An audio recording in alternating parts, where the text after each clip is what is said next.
মাননীয় প্রধানমন্ত্রীজি পাঠিয়েছেন এবং ওনারকে আশীর্বাদ করার জন্য উনি আমাদের পাঠিয়েছেন। এই হচ্ছে আমাদের মাননীয় প্রধানমন্ত্রী, শুধু আশীর্বাদ করার জন্য।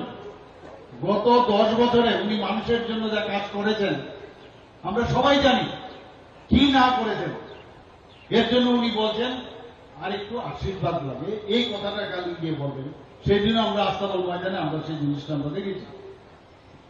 এবং সবচেয়ে আজকে আমরা যেভাবে গণতন্ত্রকে এখানে পুনরুদ্ধার করেছি 2018-তে মাননীয় প্রধানমন্ত্রীজি এই কুশাসন দুঃশাসন থেকে যারা আমরা খুন সন্ত্রাস অগ্নিসংযোগ দর্শনের যে রাজনীতি করেছিল তাদের থেকে আমাদের মুক্তি দিয়েছেন।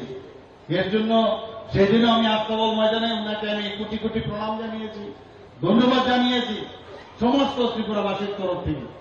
আজকে গণতন্ত্রের কথা বয়, আজকে অদ্ভুত লাগছে। এখানে আমি যখন রেলে আসছিলাম, প্রথমে আমি যখন ভোট দিয়ে এসেছি পশ্চিম আসনে, তখন অনেক সাংবাদিক সকাল সকাল গিয়ে ভোট দিচ্ছিলাম, বললে এরকম যে কিছু বিরোধী দলের ওরা বলছিল যে কিছু কিছু জায়গায় নাকি কোনো সমস্যা হচ্ছে। তো যখন আমাকে এটা বললো যে এটা তো হওয়ার কথা না, আর এটা হওয়া বাঞ্ছনীয়।